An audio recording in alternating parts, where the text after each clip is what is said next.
I'm actually hoping people will stand up and come look at it because I can't really, but I'm going to dig in it so you can see the worms. So you guys ready? Yeah. They're red wigglers, and I did bring some a handout, but the truth is I bought these from Uncle Jim's Worm Farm online, and the price was good, and the worms were awesome. I didn't lose any. But they really are into making money, so they're not interested in giving you the handout of how to do it until you buy the worms. So anyway, so I don't know what happened to the one I had, but anyway. So you buy a bin, something like this. You can see the holes right here. Be careful that you don't make the holes too big because worms will crawl out of them, right? And they don't crawl out now because these are established, but when they're new, they don't know where to go. You dump them in here in a big ball, kind of like, and they don't know what to do, and they just start crawling everywhere. They just kind of go berserk. So what you do is you leave the light on and the lid off, and they don't like light, right? So they go in down to the, and that's how you get them so where they know where their home is down in the dirt. So what I did is I took peat moss, and then they need a little grit, just like a chicken would or something like that. So you put a little bit of sand in here and then a little bit of soil, not a lot of soil. And I shredded paper and put in here. And that's kind of what's in here. So if you want to come look, this is kind of it like this. But there's worms in here. You can see them. There, see the worms in here like this? See them? All the little ones. Now they absolutely, I don't know, they absolutely love bananas. So if you put banana peels in here, they make babies like crazy. So about every couple weeks or so, I put a bunch of banana peels in here. And my sister's the one that taught me this. They will make as many worms as a food. So if you don't have a lot of food, like right now I'm kind of low on food in here. So it would make, yeah, just like as you can see, this is just produce like this. And you can see it doesn't smell bad. There's no odor coming off of it at all. And it's not icky like you would think the big P-O-O-P word would be. What's the hole for? For air, so they can have air. But here's, I don't know if you can see, there's not a lot in that scoop. The reason why I asked the age is because of the size. Are they pretty? No, these are smaller worms. These are red wigglers. They're not like the big, I just grabbed you and you didn't see it. You didn't see anything. Yeah, because I'm kind of stirring this up a little bit. They're in here. Yeah, there's some right there. Do you see that right there?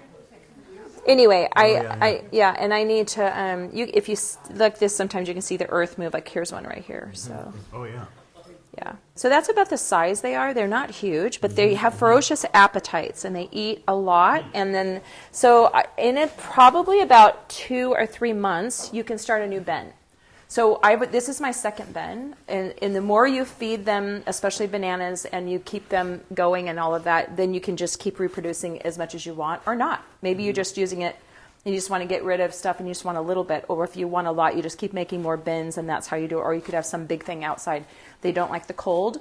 If they were outside right now, they would be dead. So they don't like the cold that much. Yeah, they don't like it. So this has been in a closet in our house, and like you see, there's no smell. It's not like it smells or anything, so it's not a big problem to have in the house in the wintertime. And in the summer, of course, you just put it back outside. So, and one of the tips that my sister taught me is that when you want to harvest your worms, you start feeding them at one end. So you put all the food at one end, and you kind of cover it up with dirt. So all the worms go over there. And then you can harvest the soil or their the castings, thank you, at the other end. And then and then you can what I did last time is I just divided it in half and started another bin is what I did. So anyway. So that's the worm bin. The cool thing about them is that all of this is amazing soil. If I were to put this out in my garden, the stuff would grow like crazy in it because it's got the worm castings in it, and it's got peat and a little bit of soil, and compost is really all it is. So it grows really good. Now this is another tip. Moisture is huge. You want it to make a ball like that, but you want no dripping. No dripping. Because if it drips, it's too wet. And there's anaerobic, which is when it's... I need help with this. That's bad, right? No oxygen. Okay. Aerobic is bad. It stinks. Okay. So the stinky stuff is if it gets too much liquid in the bottom, it does that, and then it will kill everything in here, the bacteria and the worms both. But if it's anaerobic, right? That's right. That's good. We'll go with Okay. that. Sorry. The anaerobic part is good. I know the good and the bad concept is the words I'm struggling with. So anyway, There's no oxygen in general. You don't want that. Okay. If you fill the water, you get anaerobic. Okay. Aerobic is like Okay. aerobic exercise. You get oxygen. So we want lots of aerobic and in you here. want more of it. Okay. It sounds like you want aerobic, not drowning in anaerobic. Okay, so lots of aerobics are going on in here, and that's what we want. Okay, perfect. So anyway, that's the worm bin. Does anybody have any questions about the worm bin? So how do you get the, so you, at what point does that turn into soil for the garden? And how do you transfer that? Like maybe you've made them multiply, and so then you take a bin and dump the worms and the soil out there, or what do you do? You could, but at this time of the year, you'd lose your worms if you did that. So it's kind of like what Elisa was talking about, is if you feed it at one end, all the worms go to that one end, and then you can take all of the rest of this and you could take it out in your garden. Okay. And so this is actually probably ready to go in your garden. If you look at it, it's broken down quite a bit. Now there is vegetables in here, but if I fed them over here for a week or 2 weeks and didn't feed it all over here, all those vegetables would go away, and then it would just be the soil stuff. But in this kind of a thing, I've got dry leaves in here. Do you see this? This is another thing I put in here because you want some brown. You want kind of chunky and the softer stuff. And so the leaves, I shredded some leaves and put in here too. And that, of course, if you put it in your garden, will help it, but it's not going to be just smooth. Some people, when they use compost in their garden, they want it just to be like pristine. They run it through a sieve and then they have it. That's fine for some things, but it's also okay not to. There's lots of people that grow gardens and they just take, it's called the lasagna method, and they just lay vegetables and all this stuff and then just plant right in that. And that's okay. Everything grows in that too. So it's all a matter of in the process of decay and what's being released in it. So yeah.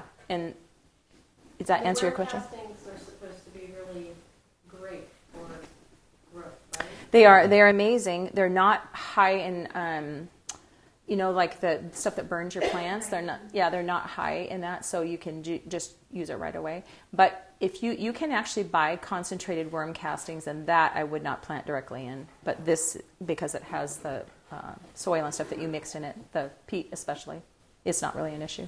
Do you ever feed any of your worms to your birds? I don't have birds. I know, but you. Well, sure. I would be a waste of a lot of money, but yeah. Yeah. Is that healthy for them? I'm sure, yeah. Yeah. Some people grow worms just for their birds, but this is this is growing it for its excrement. And then you water it, so how, do you just have a system of it? You pour it a cup of water in there a week, or No, just based on how dry or wet it is? yeah, I just when I'm putting food in here, I'm feeling how moist it is, and I don't want too much water, so I'm very careful, but I missed it on the top sometimes, but you remember this has a lid on it, and it's in a home that's 70 degrees or more, so it stays pretty much like a greenhouse in here in the dark, if that makes any sense. So it gets moisture and it keeps it moist. Hi. But so anyway, it stays pretty moist. I've the whole time we've had these, how many months? Like 3 months maybe? How about that? Yeah, I think I've only watered it like maybe with a little bit of a cup, not a full cup, but just like a little bit of that, maybe once or twice, and misted it maybe once or twice. But then if you put them outside in the summer, you have to keep an eye so they don't get baked. Yeah, you don't. It has to be in the shade, and be very careful. Worms don't like too cold and they don't like too hot. You'll kill them really quick with too hot. I think anything above like 80, I think they start getting not happy. I wouldn't even take them that high. Yeah. I'd be looking at In the 70s, their yeah. ideal is somewhere like between. They'll start to hibernate a little bit about 50 degrees. 50 to 70 is their ideal. That's when they reproduce the most rapidly. Yeah. And do the best. Yeah, what she said. Yeah. Did you buy them? Yes, I did. I bought him from Jim's Worm Farm, and I did a bunch of his stuff online, kind of researching a little bit, and his price was good, and he had a really good record, like people referrals. So I kind of felt like, because I never bought it before online, I didn't know what I was doing. Can I buy them from you? Sure, I'll give people starts if they want, but you would have to really go after it, because as you can see, there's not a ton in here. Because I haven't been, all I have to do though to get a lot of worms in here is just cut up a bunch of bananas and put them in here, and it just goes bananas. So. bought some worms from a lady on Craigslist to put in my raised garden. And they were, under her rabbit cages, there was mounds of stuff, and there was like, Yeah. but they were big. Yeah, there's night crawlers. Yeah, it's a different kind of worm, yeah. Is there any benefit or disadvantage of the different species? Yeah, I think that for one, night crawlers are not native here. They're actually an invasive species. So that's kind of a weird thing. I didn't even know that, but there's this guy on YouTube that has this big channel about growing stuff, and he said it, so then we looked it up. So it's like, yeah, it's a thing. But night crawlers are awesome for fishing, right?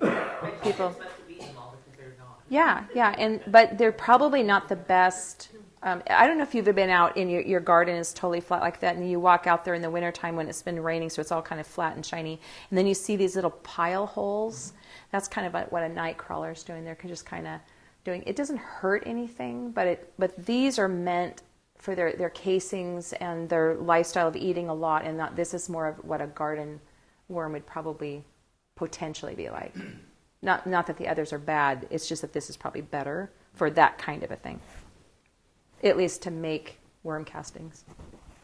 But what's free in your garden, right? Night crawlers. So why not, right?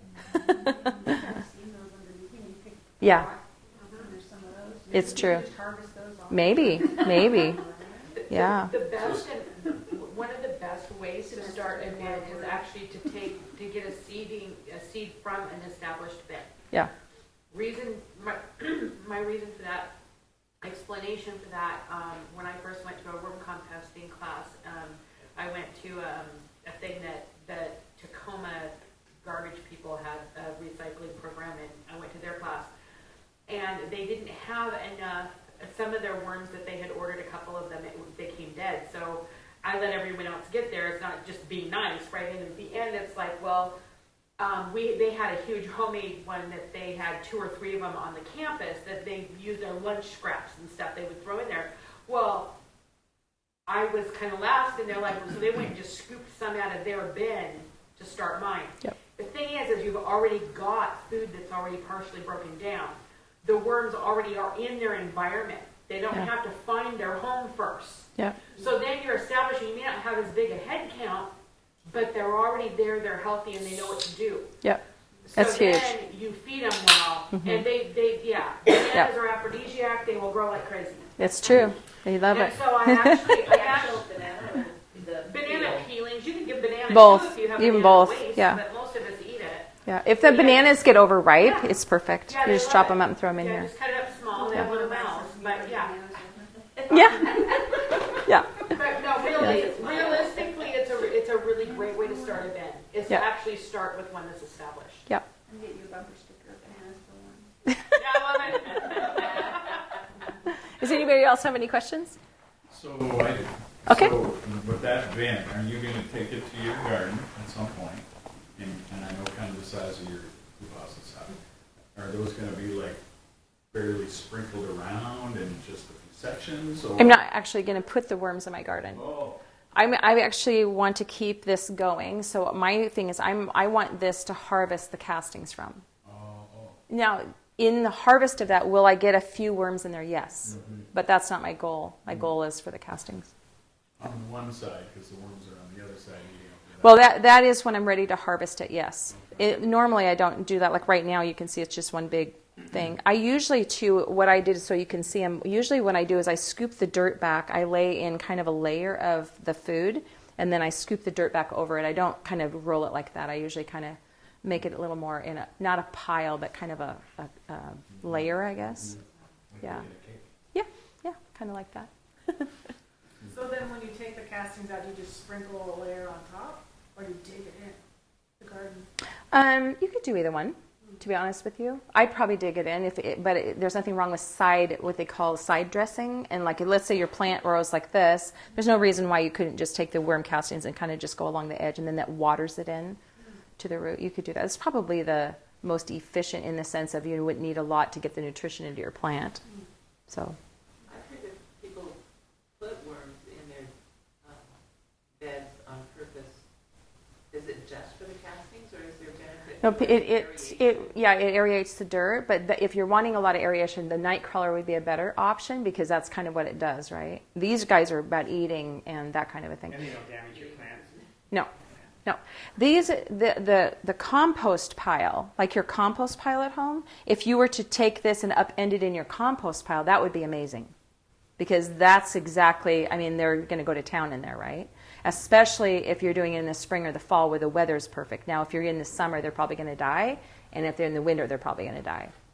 And when I bought these, the weather was not quite so harsh. And I actually took about 500 of them and I put them in our compost pile. And I tried to dig a hole and get them down deep in there. But I'll bet they're dead, and they were dead a long time ago. But I just wanted to try it to see.